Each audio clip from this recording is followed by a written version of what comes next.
안녕하세요, 여러분. 90년대 하면 떠오르는 케이팝 스타들 있잖아요. 그중 한 명이 무대가 아니라 정말 생각지도 못한 곳에서 인생 2막을 열었다고 합니다.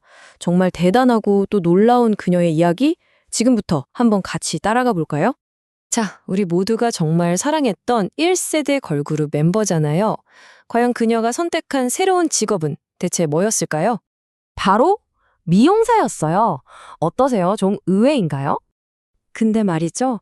이 선택 뒤에는요, 우리가 그냥 생각하는 것보다 훨씬 더 깊고 절박한 사정이 숨어 있더라고요. 자, 그럼 한번 제대로 파헤쳐 보겠습니다. 자, 첫 번째 이야기입니다.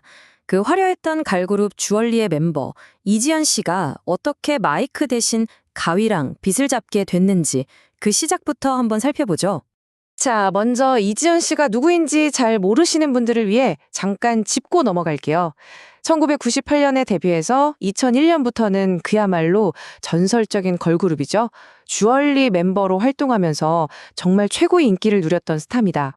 그녀가 왜 미용사가 됐는지 이걸 진짜 이해하려면요. 먼저 그녀가 겪어야만 했던 그 개인적인 아픔들을 들여다봐야만 합니다.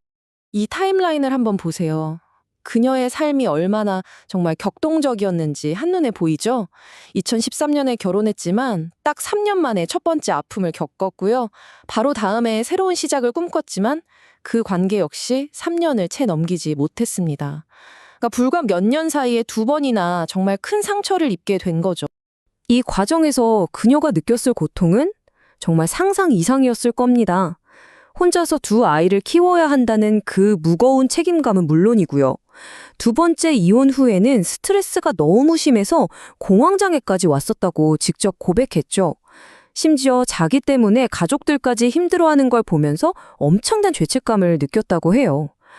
하지만 그녀는 여기서 무너지지 않았습니다.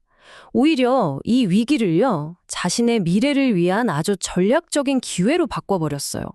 그 시작은요, 바로 자신의 착각을 인정하는 거였어요.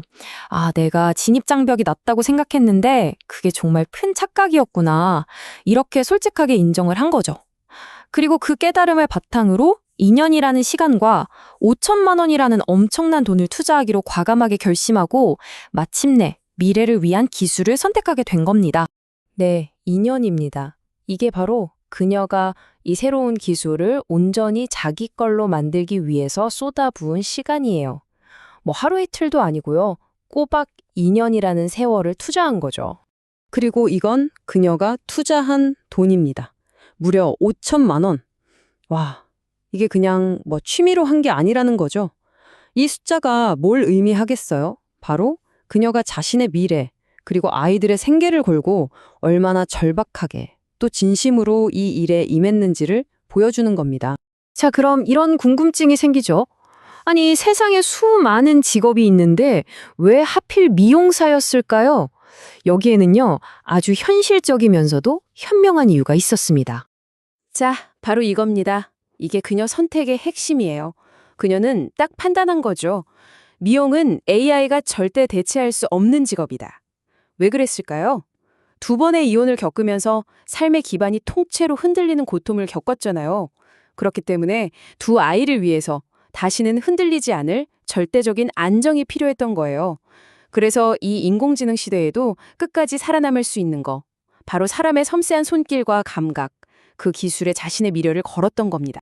이렇게 자기 삶을 다시 일으켜 세우면서 그녀는 정말 큰 깨달음을 얻었다고 해요. 그리고 그 뼈아픈 경험에서 우러나온 가장 진심 어린 조언을 우리에게 남겼습니다. 그녀가 이런 말을 했어요. 혼인신고서에 사인을 하는 그 순간이요. 나중에 그걸 되돌리기 위해서 어마어마한 전쟁을 치러야 하는 고통의 시작점이 될 수도 있다고요. 자신의 경험에 비추어 볼 때 이혼 소송이라는 게 다른 어떤 법적 다툼보다도 훨씬 더 힘들고 감정적으로 지치는 과정이라고 덧붙였죠. 그 말의 무게가 느껴지시죠? 이 모든 고통과 깨달음을 딛고 그녀는 이제 새로운 시작을 이야기합니다. 이지연 씨의 여정을 보면요. 마치 깨진 항아리에서 더 예쁜 꽃이 피어나는 것 같지 않나요? 그녀는 고난 앞에서 그냥 주저앉지 않고 엄마라는 책임감으로 미래를 내다봤어요. 그리고 자기 인생의 가장 큰 상처였던 그 경험을요, 이제는 다른 사람을 위한 지혜로, 또 자기 자신을 위한 단단한 힘으로 바꿔냈습니다. 이야말로 진짜 회복 탄력성이 뭔지 보여주는 거 아닐까요? 이지연 씨의 이야기는 결국 우리 모두에게 이런 질문을 던지는 것 같습니다. 이렇게 급변하는 세상 속에서 여러분의 미래를 지켜줄 흔들리지 않는 기술은 무엇인가요? 여러분은 지금 무엇을 준비하고 계신가요? 한 번쯤은 꼭 깊이 생각해 볼 문제인 것 같습니다.